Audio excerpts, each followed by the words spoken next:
बहुत से लोग आपके खिलाफ हैं, चाहे रविंद्र जडेजा के पिताजी हो या आपकी ननंद हो।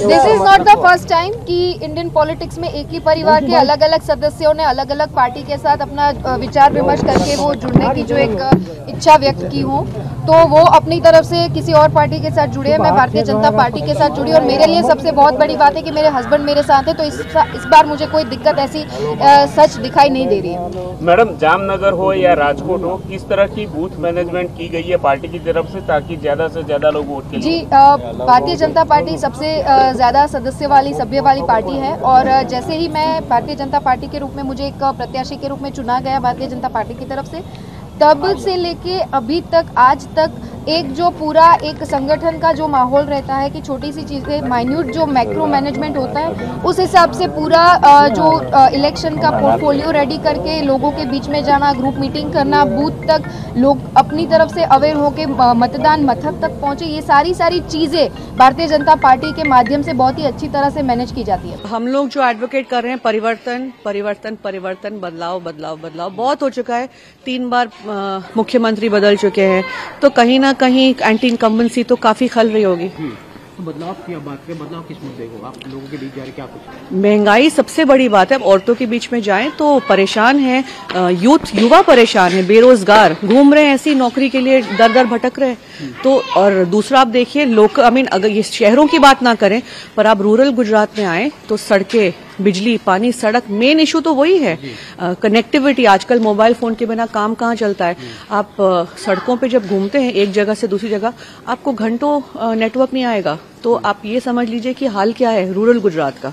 मैम, बदलाव कहाँ, क्या देश में या जाने क्या सिर्फ गुजरात में चुनाव, इसके लिए आप कह रहे हैं बदलाव? नहीं, इस वक्त तो हम गुजरात चुनाव की बात कर रहे हैं ना, पर एक तरीके से अगर 5 साल 10 साल मुद्दे नहीं बदलते हैं तो दूसरे को मौका मिलना चाहिए। और मैं तो यही कहती हूँ कि लोकतंत्र है, अगर दूसरे ने भी सही काम नहीं किया तो फिर कोई तीसरा। अभी हर 5 साल हम लोगों को संविधान ने मौका दिया है कि हम अपने रिप्रेजेंटेटिव्स चुन सकते हैं, तो हमें पूरा हक बनता है कि हम ये अपना वोट का पूरे सही तरीके से इस्तेमाल करें। अनंतपुर नंबर्स निकाले, फिगर्स निकाले, जिसमें बरूच बात करें, यहाँ से लगभग 7 बार बीजेपी के ही एमएलए रहते हैं।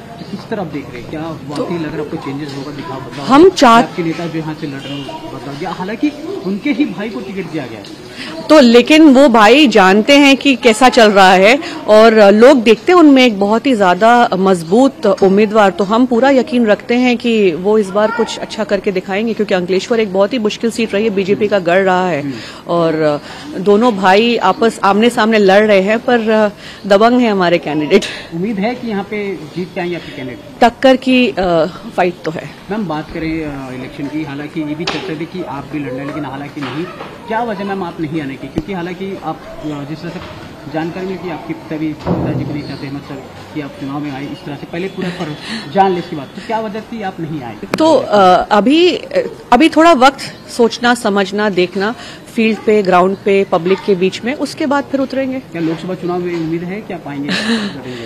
1 साल बाद देखते हैं। कितनी उम्मीदें कर रखते हैं कि कांग्रेस गुजरात में ला पाएंगे? हालांकि कांग्रेस स्ट्रांग है, और कांग्रेस अगर आप अभी यहाँ पे घूमते हैं, आप कितने लोगों के पास जाएंगे वो यही बोलेंगे पंजा। उनके लिए मतलब एक जैसे बीजेपी के अपने सेट वोटर्स हैं, कांग्रेस वाले जो वोटर्स हैं, बल्कि कांग्रेस के जो कार्यकर्ता हैं, कोई हिला नहीं है यहाँ से। आप मतलब सालों साल देख रहे हैं, अगर आप यहाँ की बस्तियों में पीछे जाएंगे, कोई नाम भी नहीं लेगा बीजेपी का, सबके लिए सिर्फ पंजा।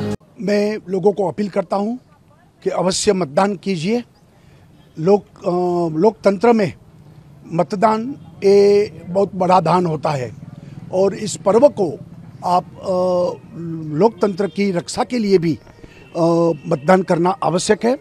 अवश्य मतदान कीजिए, भारे मतदान कीजिए, और मुझे पूरा भरोसा है कि गुजरात में 7वीं बार भारतीय जनता पार्टी की सरकार बनने के लिए जा रही है। नरेंद्र भाई मोदी जी ने 2002 में गुजरात का सुकान संभाला, तभी से विकास की जो राजनीति चल रही है, और गुजरात मॉडल जो 2014 में समग्र देश ने स्वीकारा, इसके बाद फिर से जो गुजरात का 2022 का इलेक्शन है, इसको 2024 का नेट प्रैक्टिस या सेमीफाइनल देखने जा रहा है। वो समय पे गुजरात के हर एक नागरिक ने डिसाइड किया है कि भारतीय जनता पार्टी को प्रचंड वोट शेयर से समर्थन दे, जिससे 2024 में भारतीय जनता पार्टी और माननीय श्री नरेंद्र मोदी जी देश का वापस पंत प्रधान और सुकान संभाल सके।